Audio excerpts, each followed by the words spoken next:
Welcome to the latest episode of the podcast That Wouldn't Die. I'm your host, Ken. This is Aaron. Hey, I'm sorry, I got distracted. I got Rain Man going on in the background there, and I was like, why does Tom Cruise sweat from the waist all the way down? I don't know. I'm turning it off. Keep going. Turn it off. Turn it off. It was bad enough it's Tom Cruise. This week we'll be discussing the horror science fiction classic, The Thing. John Carpenter's The Thing. Kurt Russell. Let me just stop you right there. I think you were playing a little fast and loose with the word classic. First of all, that's blasphemy. Blasphemy, heresy, whatever you want to say. Crime against humanity. Clearly. It's clearly a crime against humanity. I love this movie. I've seen it 1,000 times. It was a huge flop when it came out and has become a cult favorite since then. So there you go. And you've never seen this before, is that correct? I watched this thing and nothing was ringing a bell. So maybe I was so traumatized by its spectacularness, my brain had to put itself in a protective coma. And maybe I lost that year. I don't know. Maybe you're the Thing. Maybe I am the Thing. I don't know. Where is the real Aaron? I don't know. Nobody knows. Okay, give us the quick synopsis of the plot if you're able. All right. It's opening in the vast wasteland of, I don't know, the Antarctic. And you see a helicopter trying to shoot a dog. I just thought it was some Dick Hunters, shooting wolves or something. I don't know. Right. Sarah Palin. And then they land, and it's some American group, and they're screaming Norwegians because they're the only Norwegians in the world who don't also speak English. So they're just shouting their gibberish language at Americans. And apologies to Norway, by the way. They're like, what the hell? They just they keep trying to get the dog. And so the Americans, as they do, just shoots the dude in the head. So I'm just going to give you the run down. People are acting sketchy. Their radio doesn't work. They decide to go over and see what's going on with the Norwegians. They're not prone to such hostility. They get over there and discover it's a wasteland. People are killing themselves. And then they discover a giant spacecraft. Mm-hmm. That was under the ice. Then they find some kind of ice sarcophagus and realize this probably ain't so good.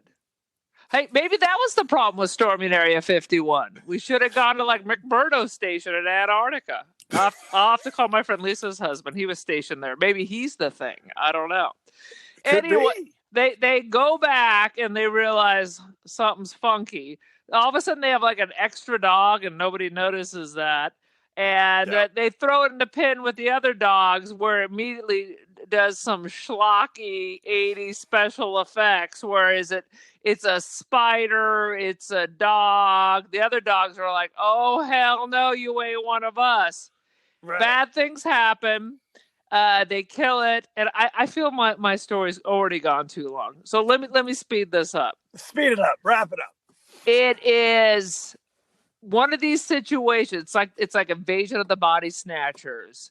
We find out the creature is something that can mimic you without a pod. So then it becomes, who do you trust? Who do you trust? And everybody is getting paranoid. Nobody's going to sleep. Bad shit happens. One by one, we discover different ways of trying to identify. You're a monster. No, you're not. People get locked up. Anyway, in the end, there's 2 dudes left, and you don't know. And that's how they end it. They're staring at each other as the temperature's getting ready to drop to 100 million degrees below zero. We don't know. So it was ripe for a sequel. Because basically we discovered that the creature is these dudes are assholes. I'm just going to go crawl back into the ice until the next wave of people come. Very good. Very good indeed. So how's that? How's that? Kevin said my previous 2-second synopses were not enough. So hopefully this will do it. They were more of a hindrance than a help, I found, to understanding what was going on. This is much better. I think you're totally wrong. The fans of Aaron Doherty have spoken unanimously and have said Aaron should always do like a 3-second synopsis of the entire film. If she can get it down to one sentence, more's the better. Even better. Now, this was originally a book. It was a short story called Who Goes There? Oh, yeah. I did a deep dive on the author. Kind of a racist. Kind of a racist. So he's kind of an H.P. Lovecraft. It's an allegory for his racist views, basically. Is that what it is? He had some kind of a view that slavery actually helped raise the standard of living of Africans. Because if they'd stayed on the continent. And then he lived through the Watts riots and came up with another Jim Dandy theory about certain groups of people were just better off enslaved. I was like, this is lovely. This is good for us to talk about on the show. You know what? Blame the internet, because before we would have had to gone to the library and like look through books or get the microfiche out. Now I can find out way too much goddamn information about everyone and everything. So everyone's damaged. Clearly. So the book is very similar to this movie. And I kind of did you read the book or did you read that somewhere that it's similar to the movie? No, I did not read the book itself, but I Wikipedia did. And it's so the Wikipedia version of the book is very similar. It's very similar. Now, in the 50s, they made the movie called The Thing from Another World, which is very loosely based on the book. But because special effects were not what they needed to be, their monster was basically a Frankenstein-type character, played by James Arness, who you might know as Marshall Dillon from those old 50s TV shows. Well, let me stop you there. Are you sure it just wasn't Frankenstein? Because in the original book, Frankenstein, he's prowling through the Arctic. Oh, there you go. Maybe it's a sequel, an unintended sequel. No. I mean, in the book Frankenstein, I understand. He's chasing him all the way through there. So maybe it has nothing to do with the thing. I don't know. It's the exact same thing.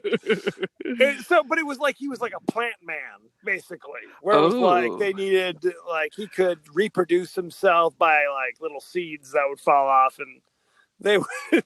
Men are still reproducing themselves by spreading their seeds. They would spread their seed to the four winds. Exactly. Sowing their wild oats. And I guess like they would like feed on the blood of humans or something. I don't know. It's some ridiculous thing. They killed the monster at the end of that movie with like electricity or something. But there was a Thing movie, because Mom was saying it was the scariest movie in the world. This is that movie. It was called The Thing from Another World. Where they had a block of ice and they put a blanket over it. It's the whole deal. You're just pulling stuff out of your butt. No, I'm not. Because there was a movie called The Thing. Okay. I don't know how many times you want me to say it. It's on. It's on. It's on. This was that movie. I thought there was the movie The Thing. Then there was also a movie called The Thing from Another Planet. No, there was just one. Okay. Good times. Good times. Well, it's good to know that neither one of us actually saw the first Thing. I did see the first Thing from Another World. I saw that one.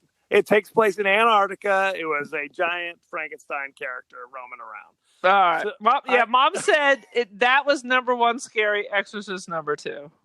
Which is nonsense. The Thing from the 1950s version, not scary even a little bit.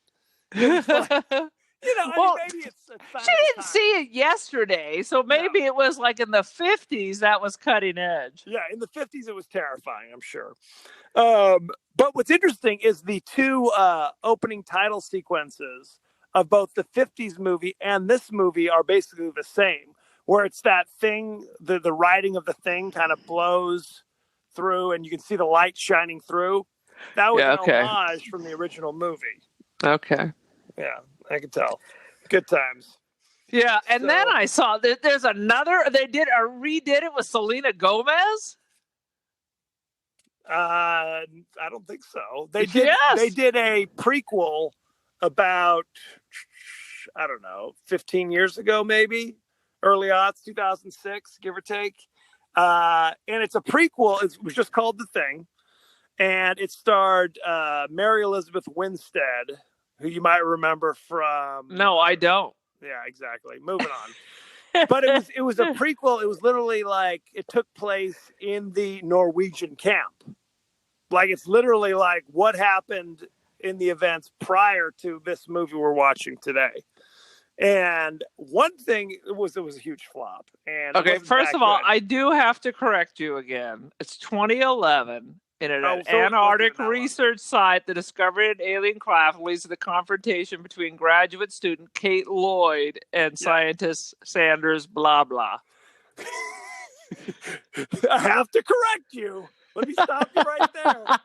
It wasn't 2006, it was 2011. Okay, I stand corrected. Very good. But what's interesting, I saw this movie.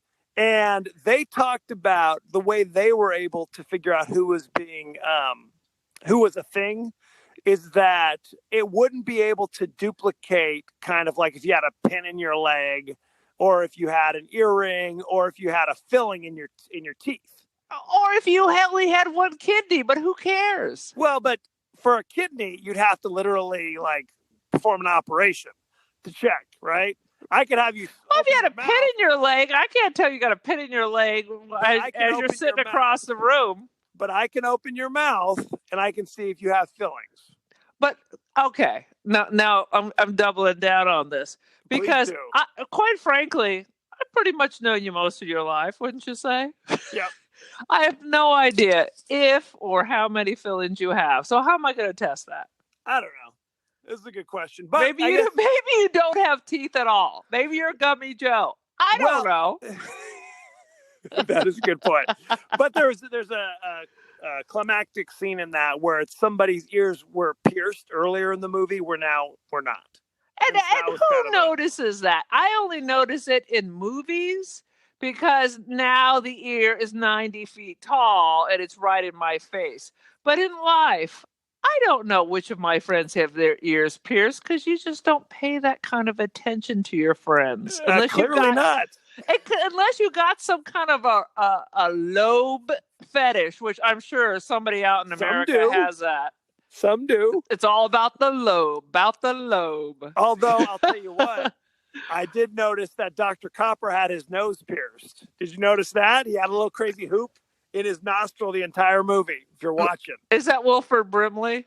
No, that's Wilford. Okay, we got to talk about this cast, first of all. Okay, so our hero, of course, is Kurt Russell. He plays the disgruntled helicopter pilot MacReady. And I'm just going to say that John Carpenter clearly has man love because he cannot make a movie without Kurt Russell has basically said if it wasn't for John Carpenter, I'd be working at Sears. There you go. Because he was in everything from New York. He was in The Thing. He was in Big Trouble in Little China. Big Trouble in Little China. Now that's a classic. A classic indeed. So you got Kurt Russell. You've got a mustacheless Wilford Brimley, who's almost unrecognizable.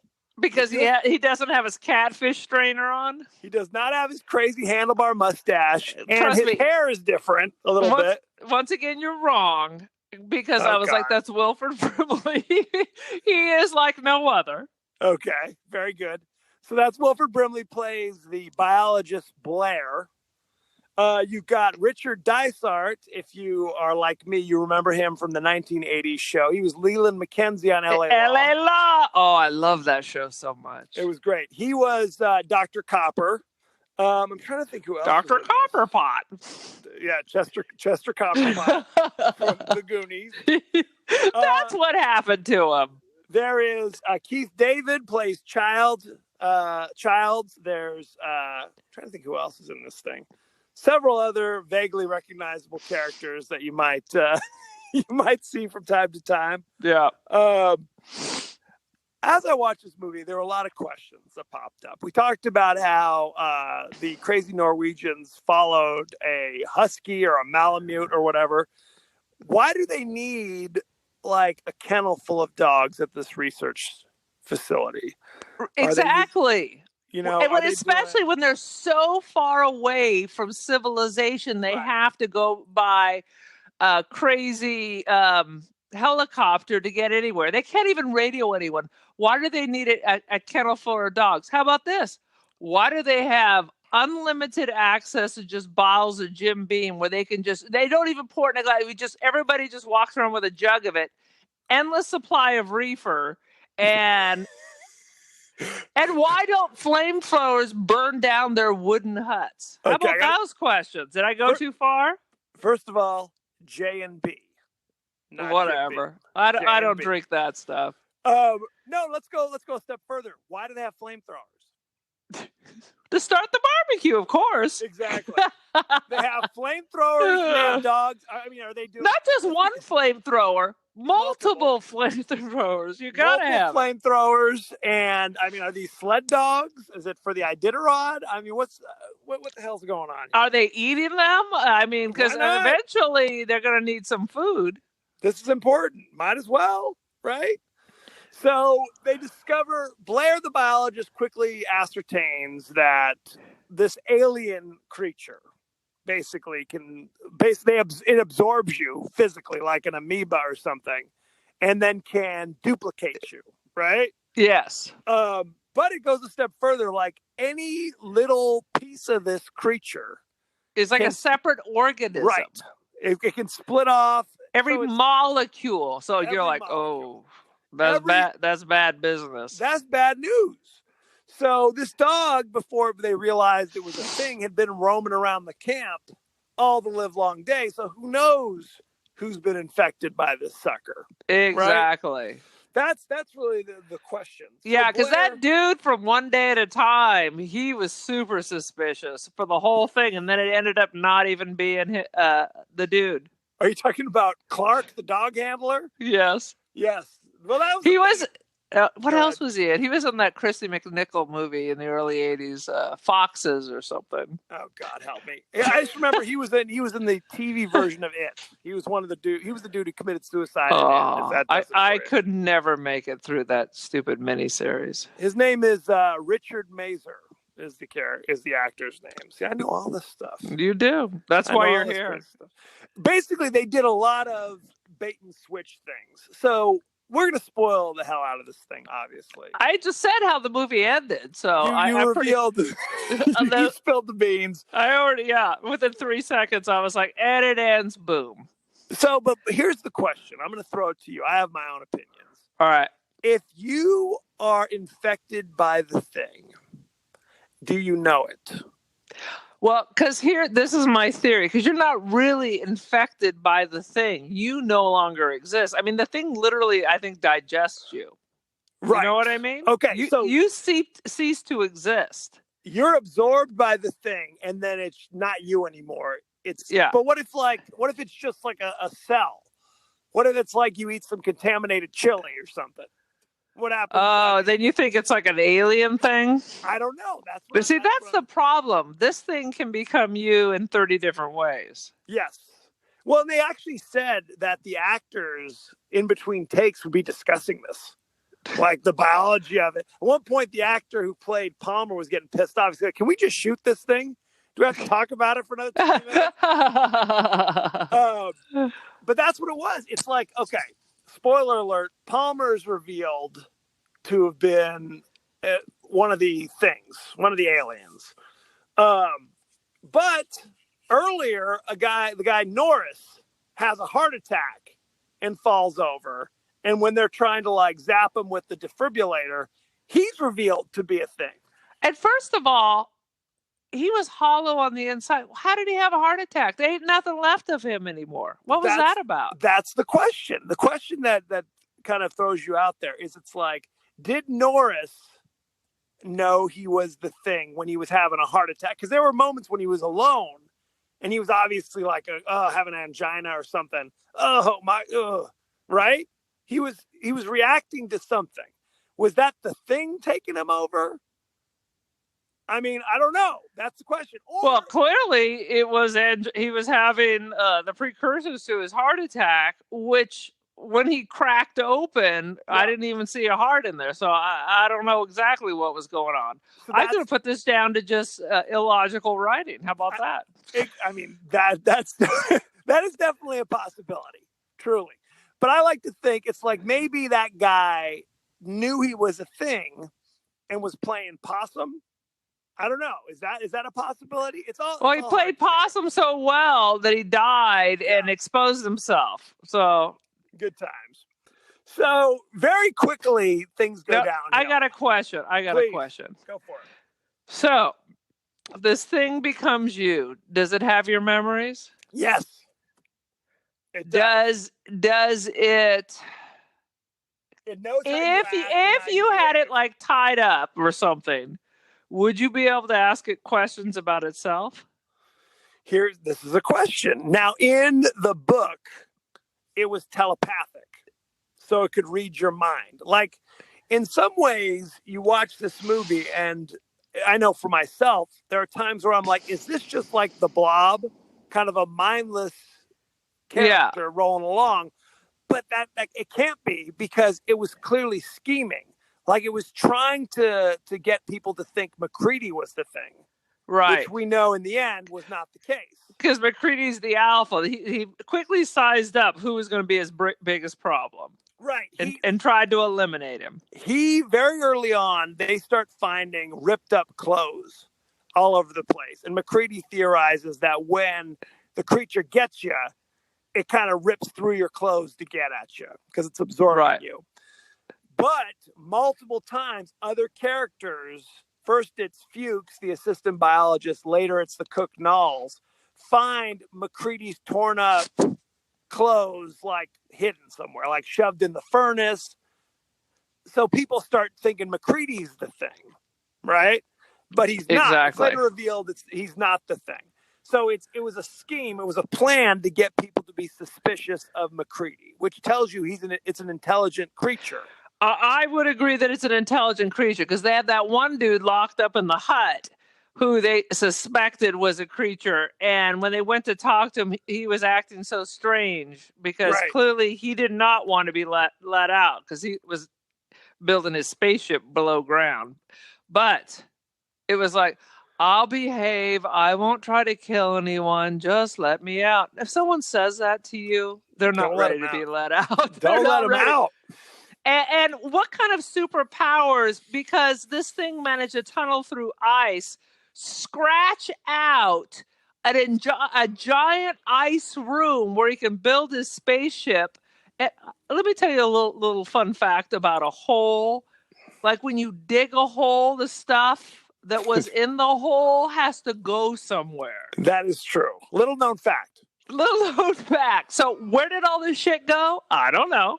Yeah, they don't talk about that. That's a question. Little known fact. So the thing is clearly an intelligent organism. Now, of course it is. It flew here in a spaceship, right? And is it the only one? That was a big spaceship for there to be one dude in the ice. Right. I mean, that's a question. There's a lot of questions here.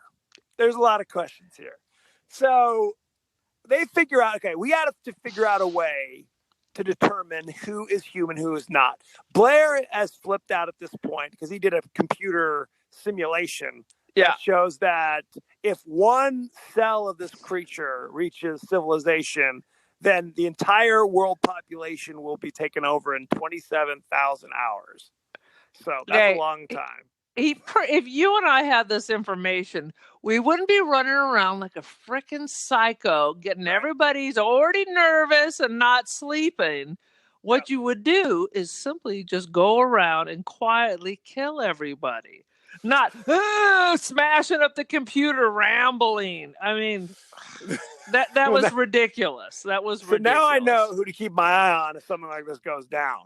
Advanced thinker. I got There a it is. thinker. So exactly. So Blair destroys the radio. He destroys the helicopter. Destroys the snowcat. Shouting and rambling all about it, like a bust. He's a real bust.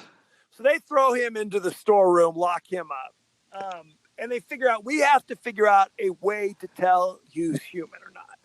So Dr. Copper says, "Hey, I can come up with a blood serum test. Okay, where you take healthy blood and I guess put it next to the thing blood, and there would be a reaction of some sort." Is this theory, right? Well, and then they never did that. Well, what happened? We went to look and see to get the blood, and somebody had gotten in to the blood supplies that were locked up in like a freezer or something, and it just destroyed all the blood in their possession. So then that spawns a whole new thing. So who did that? Who had access to it? All right. Base commander Gary had the keys, but the blood is with Dr. Copper. So which of them is the alien? I'm going to stop you right here. Jump in. Because at one point, the doctor has a slide with alien blood and the people blood. Yeah. Not only were the cells of the alien a triangle, where the human cells were roundish, it was also a different color. That was the computer simulation. What? That was the computer simulation. Okay, let me just tell you right now. Computers in 1982 were not doing that business. This was the Apple IIe. It was the Apple IIe. Exactly. Yep. That was it. So this adds a whole nother level of paranoia. Okay. MacReady takes control. Oh, by the way, the meteorologist Bennings is quickly eaten by the dead alien. The alien they think is dead in the storeroom. Which one was that? Was that the Jeff Lynne looking character? He was the bald dude with the beard who got shot earlier in the thing. Is that the dude who had his head turned into like a spider and he was crawling around? No, that's Norris. God. That's later in the movie. Oh my God, I've lost track. We've seen firsthand how the creature works. It absorbs you with weird, gross tentacles, and they saw Benning changing into this creature, so it was only half finished, basically. Yeah, he had like crab claws still, or weird, something. gross claw hands. Yeah. So now they're like, we got to figure out a situation. Now everyone's on each other. So basically, MacReady says, okay, the people we suspect right now are Clark, the crazy dog handler dude, the doctor who had access to the blood, and the base commander who had the keys to the blood supply. Right, and they never explained how anyone got to the blood, because all the people had access to the keys. Yes, right.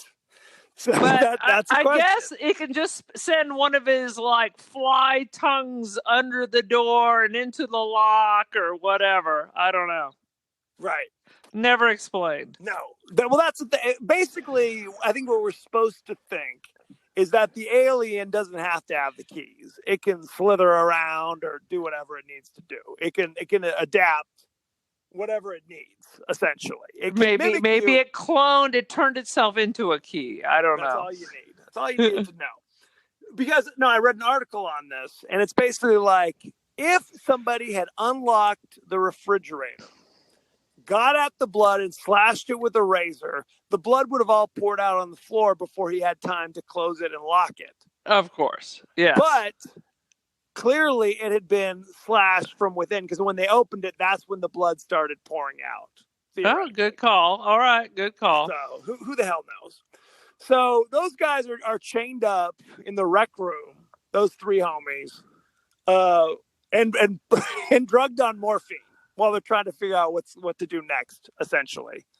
Quite frankly, that sounds like the best option, because it seemed very stressful. It's very stressful. They were very animated for people who are on morphine. Yeah. Sad but true. I will tell you, I had surgery in the 80s, and they came in and gave me a shot of morphine in my stomach, and the space shuttle blew up on live TV, and I just stood there and watched it. I had no emotion whatsoever. So I'm pretty sure if an alien was next to me, I would have had a similar experience. Or you're just a psychopath. I think it's No, what we're no. I realizing. was like, oh, I get it. This is why people take heroin. I gotcha. Perfectly clear. Thank you. Now, I have to tell you that where it really gets good for me is when everybody starts to think MacReady is the thing. Yeah. So he's like, at one point, they cut him loose in a blizzard outside because they think he's the alien. He sneaks in, grabs sticks of dynamite, and it's just basically like, if you guys burn me, because this is what we do to this thing, I'm going to, I've got this dynamite. It's going to blow up. So he takes everybody hostage, essentially. Got the stick of dynamite, got the flamethrower, and I love it. So he points the gun at Childs. Childs is like ostensibly kind of the antagonist on some level because he's kind of a rough dude. He's like, at one point, Windows, the radio operator, says like, we can't just leave MacReady out there. What if we're wrong? What if he's not the thing? And Childs is like, then we're wrong. Like, that's why. Sorry. He's like, too bad. So sad. So there's that scene where he's like, okay, we're going to tie you guys all up. And Child's like, you're not tying me up. And he's like, then I'll have to kill you, and points a gun at him. He's like, then kill me. And he says, I mean it, and cocks the gun. And Child looks at him and says, I guess you do. I guess you do mean it. And then he swung around and killed the one day at a time dude. Clark tries to sneak up behind him and stab him with an scalpel, X-Acto knife or something, and blows his brains out. Boom, dead. And they tie him up anyway. They're like, I don't know. If you're saying a bullet in your head's not going to get the job done. Yeah. So then this is where but they got like piles of dead bodies. But unfortunately, right. Because Copper, the doctor, was killed when he was trying to defibrillate. What is the word? Trying to shock Norris, who's having a heart attack. The defibrillator. Thank you. Yeah. The dude's chest opened up like a bear trap and chopped him off at the elbows, which I don't know if that's fatal. I mean, couldn't you just shock? You could die of shock from that. In movies, they always just fall over. I mean, you got to put some compression, but I don't know if you know this, but people go to war and things blow up around them, and they lose arms and legs. I think they let him just bleed to death at that stage of the game. They're like, screw it. Yeah, he's the only doctor we have. They were zapping him with the flamethrower, so whatever's clever.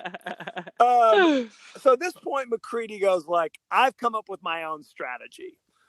How we're going to test this is I'm going to take blood from samples from everybody. And I know, because each part of this thing is a whole. Right. If I get a hot needle and put it in front of the flamethrower and then dip it in the blood, if it's the thing blood, it'll jump away to avoid the hot needle. Whereas normal blood would just sizzle, I guess. Right? And I will tell you, I got a little science problem here. I have cut the hell out of my thumb.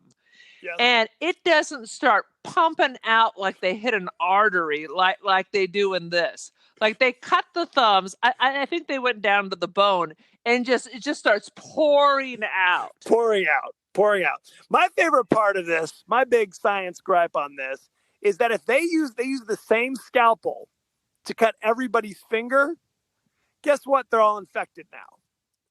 True. Right? That's a good thing. And it was early 80s, so there wasn't like the AIDS concern or anything about that. That was back in the old days where you could just take a scalpel and wipe it off on your jeans and move on to the next person. That's what he did. Yeah. He's like, okay, Windows, now cut your own thumb. And he's like, oh, hang on a second. Let me just wipe the bloody scalpel off on my jeans first. That's sanitary. Yeah, good times. So to clarify, there's unlimited marijuana, unlimited whiskey, and the only way you can see anything is by lighting 10,000 flares. Yes. But there's just the one scalpel. All you need is the one. All you need is the one. You need is the one. So he goes. So Kurt Russell tests one at a time. And of course, the dudes who are like chained up are like, yeah, this doesn't prove anything. Whatever, homie. And at this point, the base commander is piping off. He's like, this is nonsense. He's like, I thought you'd think that way. You were the only one who could get at that blood. I'm going to do you last. And of course, and you know what? I have a clear memory of that doctor dude dying. So he must have been in a different movie. What do you mean? The doctor, not the doctor dude, the base commander, I mean. I have a clear memory of him dying. So I thought, well, maybe I have seen this, but it must have been from a different movie. Pardon my French. That was the thing. It's coming out my nose. So it's revealed that Palmer, the crazy stoner, was I call Jeff Lynne from ELO. Oh, that's Jeff Lynne from ELO? The dude who's got his sunglasses on inside the dim hut. No, that's Windows. Windows, not even a name. That's like what a celebrity names their baby. His nickname. That is no one's last name. Because he wears the sunglasses. Oh my God, he's Roy Orbison. Okay, he's Roy Orbison. That was actually an actor's choice. One day he came in wearing sunglasses and says, "From now on, my character's called Windows." And John Carpenter's like, "Okay, that's the radio operator. Okay, we got to run this down because you're confusing the hell out of me now." Bennings is the meteorologist who was killed in the storeroom by the creature, right? Right. Who becomes a crazy claw man. Right. Palmer's the guy wearing the denim jacket, sleeveless, who's smoking weed all the time, talking about Chariots of the Gods, who's revealed to be the Thing. Oh, I totally remember Chariots of the Gods. And it's important that you have a sleeveless jacket in Antarctica because your arms are impervious to freezing. Yes. Windows is the guy with the sunglasses with the afro. Right. He's the guy. He's Jeff Lynne. So the only one of the surviving guys who is the Thing at this point is Palmer, who promptly flips out when the needle hits his blood. He jumps out, starts burbling and bobbling, squirting. Meanwhile, he is literally tied up next to three other guys who are who are losing it. But because of course, yeah. This thing's got antennas that are flying all out of its body, reaching around, trying to grab you. Imagine you have to visualize like a fly's tongue, except it can shoot out like 50 miles. Oh, it's dynamite. It is dynamite. Great scene. Windows tries to zap him with the flamethrower, but he gets bitten by the creature. So now he's starting to become a little creaturey. He's growling and Kurt Russell finally handles it, burns them both, throws dynamite at the one at Palmer. Boom. Also, unlimited dynamite. It's a good thing to have so much dynamite, frankly. It makes the whiskey go down easier. So Childs, now it's just Childs and Gary who are chained up to the couch. They check Childs. Childs is human. Childs, again, big tough dude, is like, cut me loose, damn it. Get me out of this thing. Yeah, get me away from this thing. They're like, allow me to cut your ropes with a flamethrower in our wooden hut again. Exactly. Good times. It's like a hut of asbestos because they just, nothing really burns. There's a lot of, but you do see them come running in with fire extinguishers from time to time. Well, there you have it. Please. There you have it. Please. There you have it. So Gary is not a Thing either. And he says the great line, which I'm going to paraphrase. He's like, I know you gentlemen have been through a lot, but when you have the time, I'd rather not spend the rest of this winter tied to this effing chair. Yeah, I may be the best line in the whole show. So you decide whether that's good or bad. So they're like, okay, we're going to go check on Blair. And that's when they discover Blair's missing. And there's a spaceship that Blair's been building. So Blair is now the alien. Right. Is the only thing running around. And they're just like, well, we're screwed. We're going to die anyway. So let's handle this. They blow up the entire place, one room at a time. Blair shows up, but he's a weird, crazy monster thing now. Yeah. He kills Gary. Knowles, the cook, disappears. He's presumed dead. Although there was actually a scene filmed where that shows Knowles getting killed by the creature, but it looked so lousy they just cut it. Really? Because they could have done some more cutting. I don't understand why the creature kept, like, dog faces kept appearing in this creature when he was not changing into a dog. Just to be creepy and gross, It basically. literally reminded me of those fuzzy hard plastic toys you would get, and if you peeled the fuzz off, you got like just the shape of the dog. Yeah, I was rough on my toys. I was always like cracking the noggin to see what was inside and cutting Barbie's hair. But Very good. Honestly, they should have gone with the Jaws less is more. I mean, there were a couple of cool things, but the spider heads, the weird. I mean, you know what? I mean, Alien came out a couple of years before this, so this is poor special effects in comparison. I just think it's different, honestly. I agree no. It's the old school, like it's wax, and let's just melt it a little bit. Yeah, that looks good. That's what it looks like. All the special effects. They don't hold up. In general, it didn't bother me. I thought whenever it was fully inhuman, like spider legs and tentacles and things, I thought it looked kind of cool.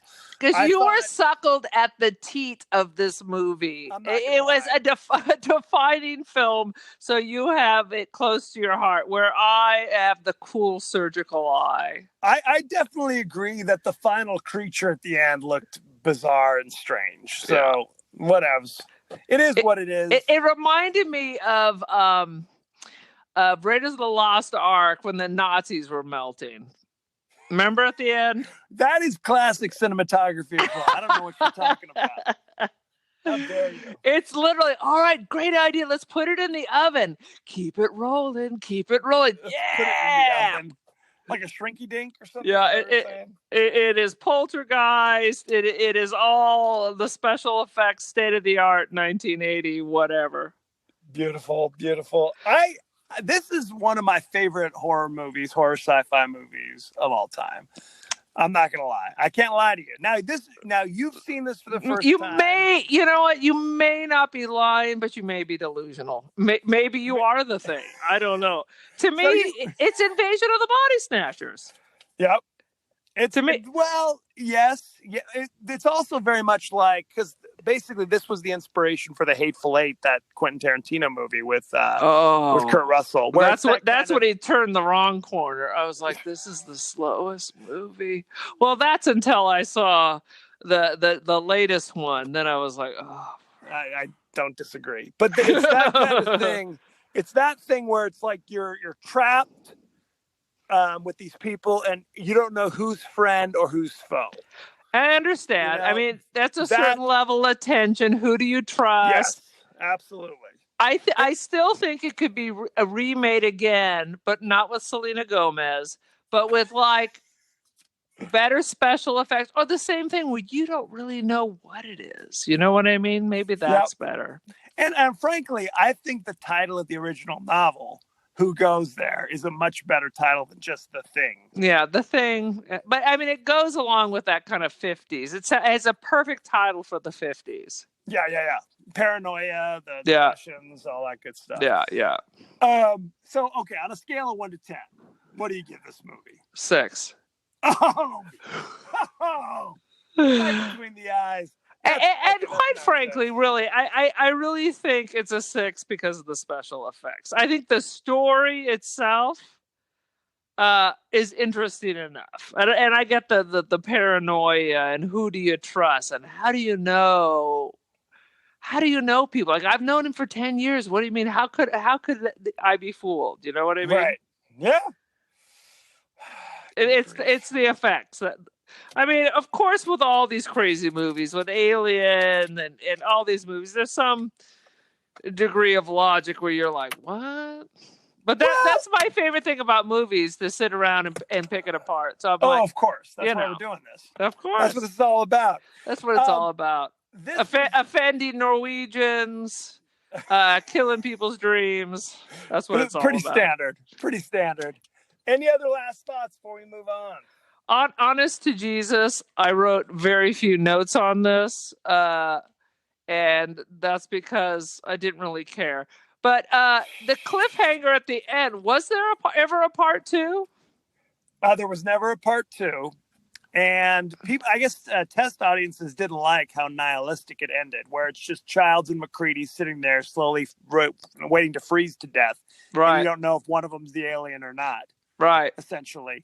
Where's your dynamite now? Where's your unlimited whiskey? Oh, you blew it all up. So gone. what is the point? If it's you two just freezing to death and one of you still could be the alien, why did you burn the whole campsite down? Well, I guess it sounded like a good idea at the time. It sounded like a good idea at the time. Now, Keith David actually went out and said, he was asked about this more recently, Childs, and he's just like, I don't know about Kurt Russell, but I know I wasn't an alien. I'm not an alien. So there you have it. So that's God's truth. So there it is. Yeah. There it is. 1982 classic. Oh, it's I got a break with Aaron on this. If you have not seen this, Dynamite. Drink. I was listening to an old episode and I must have said Dynamite 30 times in the Jaws episode. So I'm trying to dial back. I'm dialing it back. I thought this could be the new thing that you have your catchphrase for each new one. So what's this one going to be? It can't be Dynamite because we really worked that one over in Jaws. It's a classic. Something. Good times. Good times. Anytime you need it. What's happening? What's happening? Well, it all goes back to Dynamite. It is. It's that situation. Oh my God, we're so old. Nobody's gonna know what the hell. We're the Dennis Millers of movie reviews. Can we get a little bit more obscure? Exactly. So there you have it. Thank you so much for joining us. Go to our page on Facebook at The Podcast That Wouldn't Die. Go to our page on Twitter at TPodcast TW Die. Like us, subscribe, share. We're on Apple Podcasts, Spotify, etc., etc., etc. Go and argue politics on Twitter with my brother. I'll do that as well. Ain't no lie. And you can always email us at thepodcastthatwouldn'tdie@gmail.com. We will respond to your messages. An avalanche of fan mail. That's questions. Right. Your support has been overwhelming. Overwhelming. Go on. What is it? Like it, give us 5 stars, do all that good stuff. Make your grandmother listen, talk about it, write it on a bathroom wall, whatever it takes. Whatever you need to do. We'd appreciate it. So there you have it. So thank you very much, and we'll see you later. Good times, anytime you need them. I can't remember the words. Very upsetting. Bye.